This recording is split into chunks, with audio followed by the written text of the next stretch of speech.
वाली हुकूमत अगर परफॉर्म नहीं कर पाई, जो कि बहुत मसाइल थे पंजाब में, हम सब ने उसको देखा भी, इसके बावजूद हाफिज नुमान ये हल्के से सीट नहीं निकाल पाए और मियां अदर जीत गए थे। मामला मसला कह रहा था कि इस वक्त आपने जो होमवर्क किया है उससे क्या सीख कर किया? से लेके आज तक मैंने हज़ार के हिसाब से ख़ानदानों से मीटिंग्स की हैं, मैंने हज़ार लोगों के काम भी किए हैं। उस सर्वे में एक एतराज़ भी सामने आया कि हाफिज नुमान अवेलेबल नहीं होते मिलने के लिए।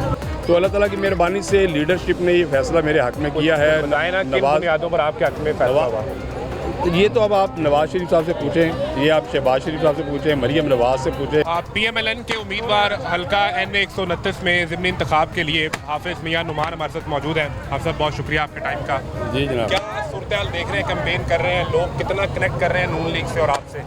जी अल्हम्दुलिल्लाह हज़ारों के हिसाब से अब मीटिंग्स हो चुकी हैं, कोई गली ऐसी नहीं है जो हमने कवर ना की हो। 2 साल से एक जो नॉन स्टॉप मेहनत जारी थी, आज अल्हम्दुलिल्लाह उसका क्लाइमेक्स आप देख रहे हैं। लोग कितने एक्साइटेड हैं, लोग पुरजोश हैं। अल्लाह ताला की मेहरबानी से 23 नवंबर को लोग शेर पे मोहर लगाने के लिए बड़े पुरज़म है आज।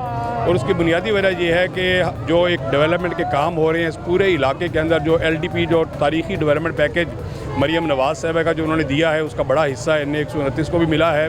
और बहुत बड़ी तादाद में जो डेवलपमेंट वर्क पाइपलाइन के अंदर हैं, बहुत सारे तकमील के करीब हैं।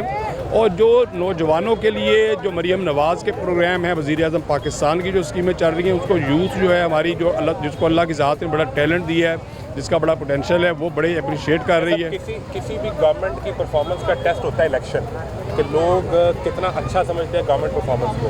पंजाब में भी आपकी हुकूमत है, ऊपर मियां शहबाज शरीफ की हुकूमत है।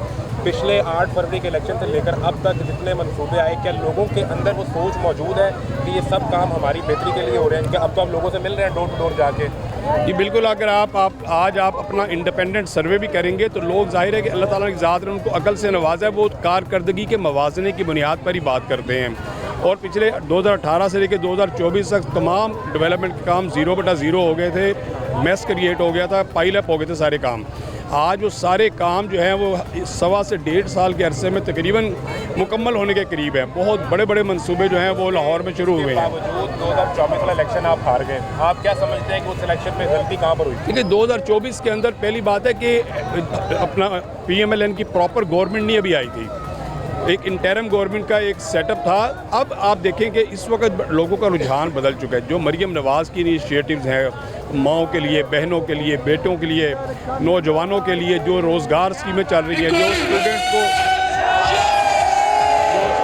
जो स्टूडेंट्स को अप्रिशिएट किया जा रहा है, जिस तरह टैलेंट को अप्रिशिएट किया जा रहा है, जिस तरह यूथ को अप्रिशिएट किया जा रहा है, जिस तरह हेल्थ में, एजुकेशन में। 18 से 22 वाली हुकूमत अगर परफॉर्म नहीं कर पाई, जो कि बहुत मसाइल थे पंजाब में, हम सब ने उसको देखा भी, इसके बावजूद हाफिज नुमान ये हल्के से सीट नहीं निकाल पाए और मियां अदर जीत गए थे। उस इलेक्शन में कमज़ोरी आपकी स्ट्रेटजी में थी या गवर्नमेंट जो पार्टी थी वो इररेलेवेंट थी? मामला मसला कह रहा था कि इस वक्त आपने जो होमवर्क किया है उससे क्या सीख कर किया? मैं ये जानना पहली बात तो ये है कि ये हल्का जो था, मुझे तो तकरीबन 20 डेज़ पहले इलेक्शन से इस हल्के में मुझे हुक्म हुआ था कि मैं यहाँ पर आऊँगा। ठीक है, मेरे लिए ये हल्का उस ज़माने में अनप्रेडिक्टेबल था। लेकिन 2024 से लेके आज तक मैंने हज़ार के हिसाब से ख़ानदानों से मीटिंग्स की हैं, मैंने हज़ार लोगों के काम भी किए हैं।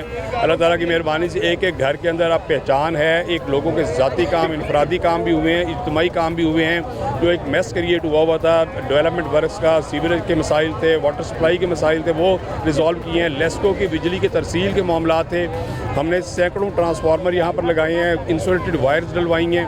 और इसके अलावा जितने मीटर्स के मसाइल हैं लोगों के वो हल किए हैं। तो अल्हम्दुलिल्लाह अब एक बिल्कुल फ़ज़ा जो है वो बदली हुई है। और जब आप इंडिपेंडेंट सर्वे करेंगे तो आप खुद महसूस होगा। आपने सर्वे किया, पिछले हफ्ते हमने आपके हल्के का सर्वे किया, उसमें लोगों ने हाफिज नुमान के हक में राय भी दी, वो हमने चलाया अपने प्रोग्राम में, ग्राफिकली दिखाया।